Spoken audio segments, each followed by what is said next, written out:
En el Perú hay diversos casos de censura como la ejecución en la hoguera del dominico Francisco de la Cruz, 2 veces rector de la Universidad de San Marcos, por la Inquisición local que lo acusó de hereje el 13 de abril de 1578. La quema de libros peligrosos, propaganda comunista, durante el primer gobierno de Belaúnde Terry en 1967. César Hildebrand renunció en vivo a su programa Enlace Global, transmitido por el canal Red Global, cuyo dueño era Genaro Delgado Parker, a quien acusó de censurarlo, dejando el set y al hijo de este sentado en 1998.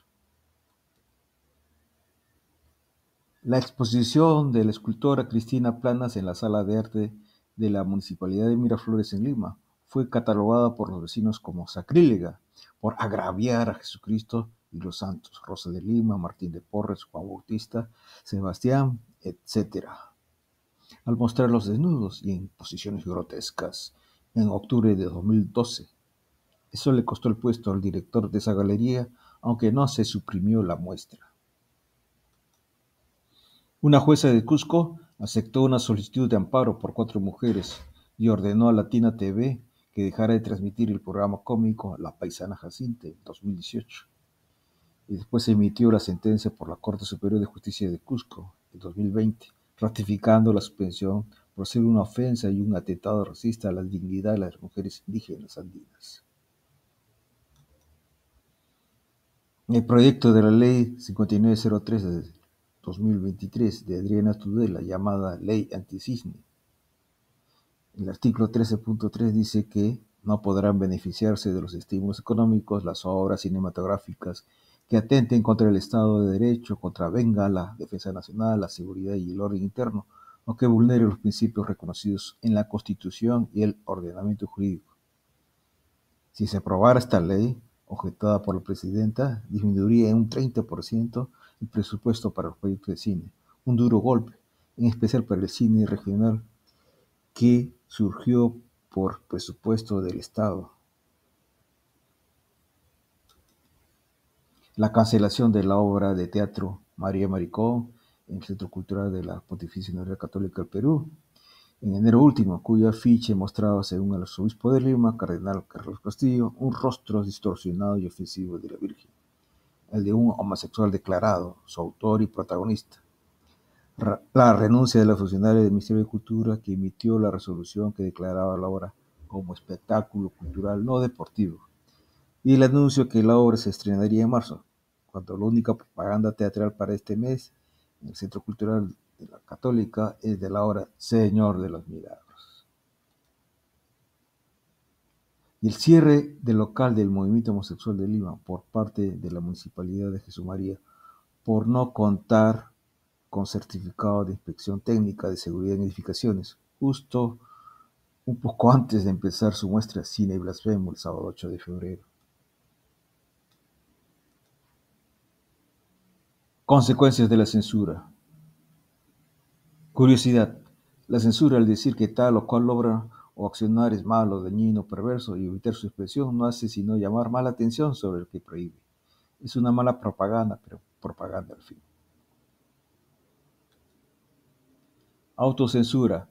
Por el temor a las represalias, muchos se quedarán callados y no expresarán sus opiniones disidentes, no harán las denuncias de actos que lo merezcan ni participarán en las debidas protestas y manifestaciones contra las injusticias. Delación o soplanaje y o difamación. Habrá quienes por querer atacar a sus enemigos los denunciarán con verdades o falsedades sobre posibles dichos o acciones censurables. Protesta y o rebelión. Por la indignación ante la censura contra la libertad de expresión habrá quienes se atreverán a levantar su voz, a protestar en las calles, etc. Búsqueda alternativa y creación de nuevos medios de información. Ante la manipulación y el bloqueo de los medios tradicionales de comunicación, las páginas web y las redes sociales, habrá quienes se las ingeniarán para hallar fuentes de información más confiables e incluso podrán crear las suyas propias, arriesgándose a ser censurados e incluso apresados. Conclusiones. ¿Qué debe primar? El respeto al pudor, la decencia, el orden y la fe de la moral mayoritaria, la obediencia restricta de la ley y la autoridad, y así se debe aplicar la censura, o peor, sanciones administrativas e incluso sanciones legales, como una ley contra la blasfemia o contra toda clase de protestas catalogadas de criminales. ¿O debemos defender irrestrictamente la total libertad de expresión, incluyendo los discursos violentistas, la pornografía, la herejía y la burla hacia los símbolos o personajes religiosos, las autoridades y también de rebelión contra ellas cuando lo meriten? En el primer caso, en las sociedades más conservadoras, puede aparecer inicialmente la censura ciudadana a través de las redes sociales y los medios de comunicación tradicionales, con el efecto de producir la cancelación o prohibición de las manifestaciones que se considere no merezcan, o peor, que las autoridades castiguen penalmente a sus ejecutantes, como ya hemos mencionado. En el segundo caso, en las sociedades más liberales se dan manifestaciones irrestrictas de la libertad de expresión, que cuestionan o se burlan hasta de los máximos representantes de las religiones o las autoridades políticas, con el resultado de ocasionar a los creyentes y las autoridades afectadas sentimientos de ofensa e indignación, con las consecuentes reacciones irracionales que van desde los insultos y los ataques físicos, las demandas judiciales, las persecuciones, los encarcelamientos y hasta los asesinatos.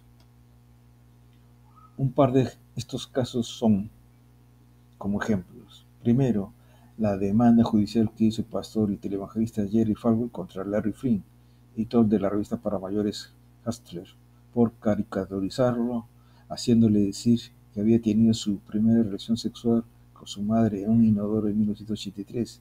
La Suprema Corte de los Estados Unidos lo absolvió al sopesar más los derechos de libertad de expresión y las protecciones para la sátira de personajes públicos. Y segundo, la ya, la ya mencionada masacre de 12 personas por dos atacantes musulmanes durante su atentado al semanario satírico francés Charlie Hebdo en 2015 por caricaturizar burlonamente al profeta Mahoma desde hacía unos 4 años antes.